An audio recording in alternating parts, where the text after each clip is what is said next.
MACC arrests ex-premier to be charged today.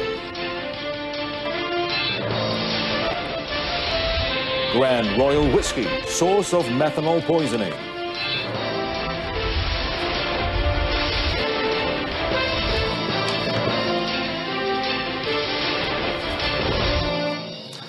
Good afternoon, I'm Carlos, and welcome to News on 2. Well, following the arrest of former Prime Minister Dato Sri Najib Tun Razak by the Malaysian Anti-Corruption Commission, MACC, in connection with a 2.6 billion ringgit deposit of 1MDB funds into his personal account, Dato Sri Najib had his statement taken at the Bukit Aman CCID headquarters before making his way to court. The former Prime Minister was arrested at the MACC headquarters in Putrajaya yesterday. According to the MACC, Dato Sri Najib was detained overnight and will be brought to court to face several charges under Section 23, Subsection 1 of the MACC Act at the Kuala Lumpur Sessions Court at 3 p.m. today. The MACC also disclosed that they are working with the police to record the Pekan MP's testimony into ongoing investigations under the Anti-Money Laundering, Anti-Terrorism Financing and Proceeds of Unlawful Activities Act 2001.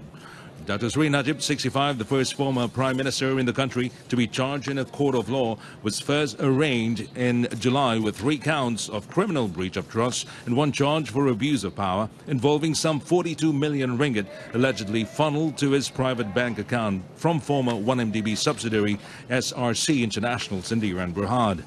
Last month, he was charged again with 3 counts of money laundering under Section 4, Subsection 1, Subsection B of Anti-Money Laundering Act, Anti-Terrorism Financing Act, and Proceeds of Unlawful Activities Act, AMLA 2001. He pleaded not guilty to all charges. In a related development, Deputy Inspector General of Police Tan Sri Nur Rashid Ibrahim has disclosed that Dato Sri Najib will be charged with over 20 offences involving $681 million. In a statement today, he said the charges include 9 counts for receiving illegal monies, 5 counts for using illegal monies, and 7 counts for transferring illegal monies to other entities. Dato Sri Najib will be brought to the Kuala Lumpur Sessions Court to be charged under Section 4, Subsection 1 of the Anti-Money Laundering and Anti-Terrorism Financing Act 2001. Tan Sri Nur Rashid added that the arrest and charge sheets were done together with the Malaysian Anti-Corruption Commission, MACC. The former Premier is due to appear at the Kuala Lumpur Sessions Court at 3 p.m. today to face the new spate of charges. The analysis of 3 different brand samples collected by the Health Ministry showed that only the Grand Royal Whisky brand was found to contain methanol and did not adhere to the Food Act in 1983. Its Minister, Dr. Zulkifli Ahmad, said the brand also did not adhere to the labelling requirements such as not placing the name and address of the manufacturer, importer or agent as required by the Food Regulations in 1985. Dr. Zulkifli added that the ministry is currently monitoring the alcoholic product and other brands that did not adhere to their law. Sehingga kini, hasil analisis mengesahkan minuman beralkohol jenama Grand Royal Whisky mengandungi methanol yang didapati, yang dikesani, dan ini pastinya tidak mematuhi Akta Makanan 1983. Speaking after the post-cabinet meeting in Putrajaya yesterday, Dr. Zulkifli said as of Wednesday, 291 bottles of alcoholic drinks of various brands had been confiscated. Meanwhile, Shah Alam police have seized 1,019 liquor cans and 392 bottles of various brands worth 10,000 ringgit in a raid dubbed Methanol Operation. According to Shah Alam District Police Chief ACP Baharuddin Matai, police also detained 2 male workers who were suspected of selling liquor illegally over the past 6 months at the 2 premises they raided. The case is being investigated under Section 135 of the Customs Act 1967, which carries a penalty of up to 10 times the amount of customs duty or a maximum jail term of 3 years upon conviction. ACP Baharuddin added that 20 raids were carried out since early this year until this month, which also led to the detention of 25 individuals. So far, the Health Ministry has confirmed 21 deaths due to the methanol poisoning after consuming illegal liquor in Selangor and Kuala Lumpur. Well, the marriage which took place between a 44-year-old man to a 15-year-old girl in Kelantan was based on mutual consent. The Deputy Prime Minister, Datuk Seri Dr. Wan Azizah Wan Ismail, said the matter was confirmed by the couple and their families following the investigation conducted by the Social Welfare Department. She is the wife of Duda, a divorcee. It's not the second wife. He has divorced his wife 4 years earlier, and then this was like a suka sama suka, that she actually consented to the marriage, and then then we are trying to, as I told Cabinet, we are now doing work in progress to to raise the age of children, or the girls who get married to 18. Datuk Seri Dr. Wan Azizah said this after launching the National Women's Day celebration in Putrajaya. The solemnization of vows took place at the Kampung Laut Mosque in Tumpat, Kelantan in July this year. The Women, Family and Community Development Ministry is currently holding discussions with the relevant authorities to come up with a standard operating procedure on how to manage cases involving disabled persons. And according to its Deputy Minister, Hannah Yosio Swan, the recent case involving a 22-year-old autistic man who allegedly molested a 23-year-old woman in Subang Jaya, Selangor last week highlights the urgency of the matter. In this scenario, mungkin kita boleh katakan ada dua orang mangsa, satu adalah gadis tersebut dan satu lagi adalah mungkin the OKU tersebut. Okay, and also kalau beliau adalah 22 tahun, mengikut undang-undang beliau adalah dewasa.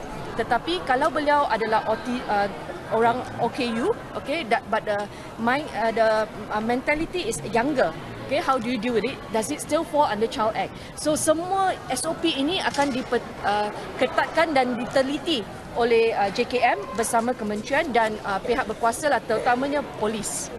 Yo has called on netizens to stop the verbal abuse over social media, as both the victims and their families are very traumatized by the incident. Well, 9 out of 27 members of the notorious group Gang DUPLO in Pulau Pinang, who were initially detained under the Security Offences for Special Measures Act 2012, known as SOSMA, have been sentenced to a 16-month jail term by the Pulau Pinang High Court yesterday. The sentencing was made by Judicial Commissioner Dato' Ahmad Shahrir Muhammad Saleh when all the accused pleaded guilty to an alternative charge of being members of an unlawful society under Section 43 of the Societies Act 1966. Dato' Ahmad Shahrir added that the accused were to serve their sentences from the date of arrest on May 6, 2017. The 9 accused were Chan Yi Heng, 23, Harry Tan Cheng Yu, 32, Lim Bun Hui, 41, Yo Kah Man, 27, Yo Chun Hin, 38, Yo Chun Hong, 46, Tan Sun Po, 25, Teo Chin Yo, 25, and Teng Kok Lun, 30. Meanwhile, 18 others pleaded not guilty to the alternative charge under the Societies Act that was read out to them. Deputy Public Prosecutor Lim Chia Vit had earlier requested for the charge to be revised from Section 130V of the Penal Code under SOSMA to Section 43 of the Societies Act 1966. The revision allows all 9 accused to be no longer under SOSMA, as well as for a lighter sentence of imprisonment of up to 3 years or a maximum fine of 5,000 ringgit or both upon conviction. Section 130V of the Penal Code provides for a jail term of up to 20 years upon conviction. Based on the revised charge, they are alleged to be members of Gang DUPLO, which is an illegal organization between January 1st, 2015 and May 6, 2017. Well, the video of a child abused by a man believed to be an Indonesian did not happen in Terengganu and has nothing to do with a recent police report lodged by a father who claimed that his 3 children had gone missing. Well, according to Terengganu Criminal Investigations Department Chief ACP Fazlisham Abdul Majid, the video, which went viral on social media, showed a boy being beaten and forced by a man to call his mother.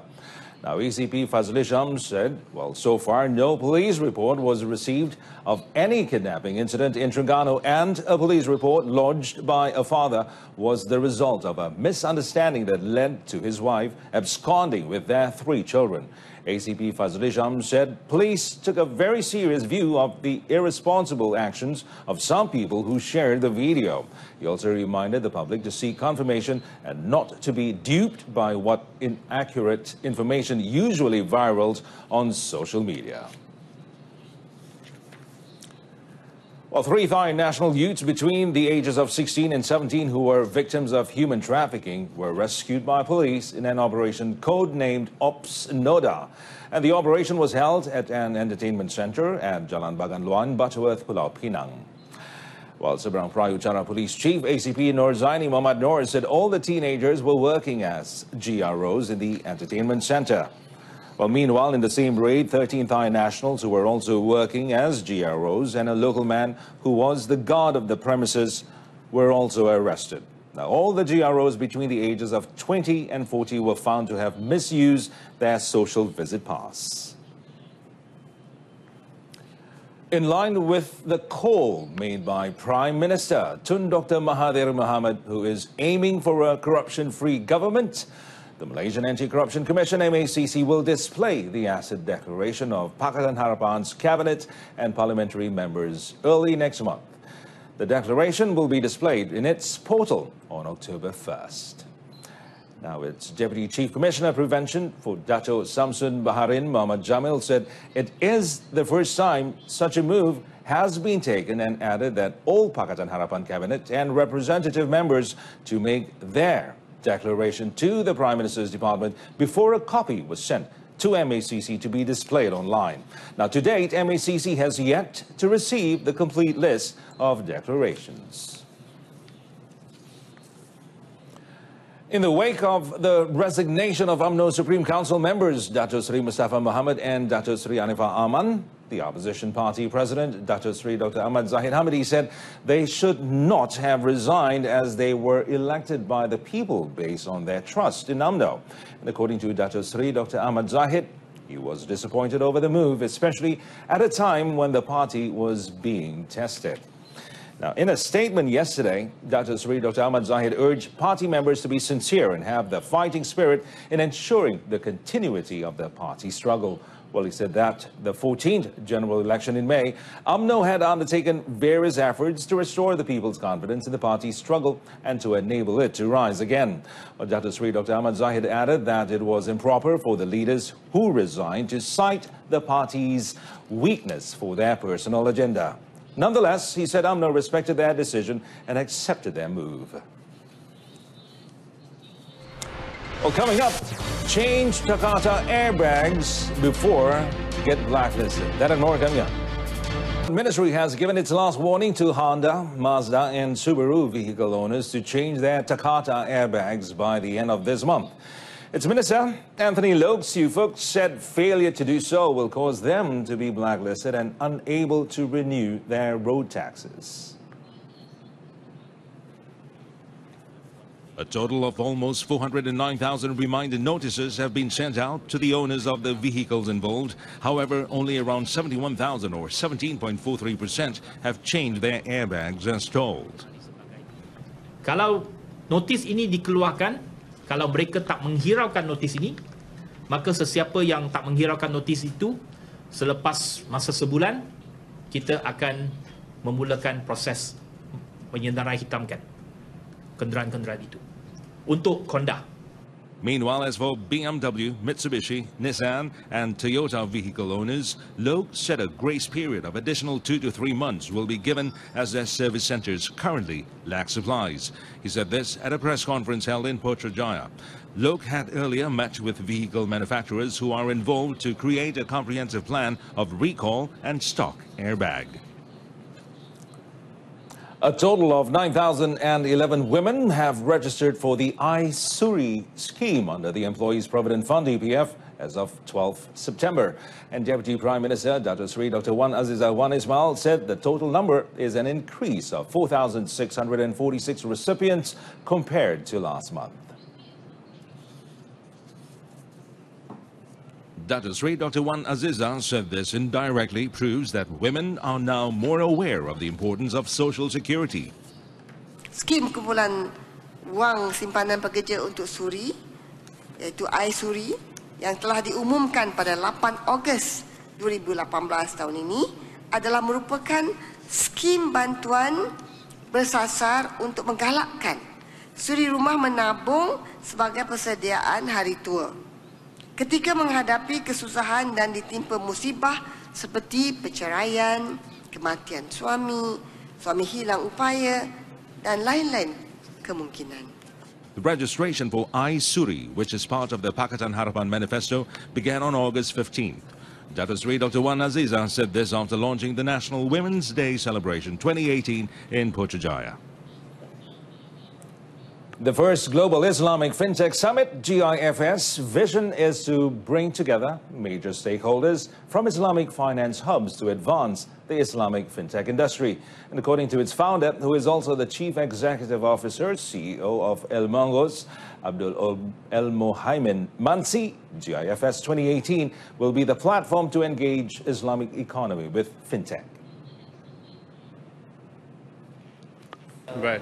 I mean, we had some of the partners and participants. Actually, there were some kind of verbal agreements and collaboration between one company in Singapore, a company in Dubai, a company in Kuala Lumpur, with agreements in Dubai. So this was really, and this is the cause of the event, is to connect the global ecosystem together and to bridge the gap between, innovation and Islamic finance, and connect entities or global key stakeholders together.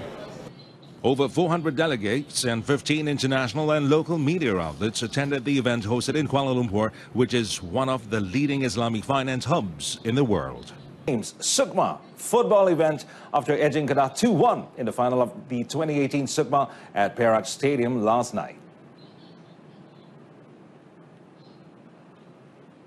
Appearing as the defending champions for the past two editions, the 15,000 Perak spectators were shocked when the host almost conceded a goal as a header by Kedah's Aminuddin Abu Bakar hit the woodwork in the 24th minute.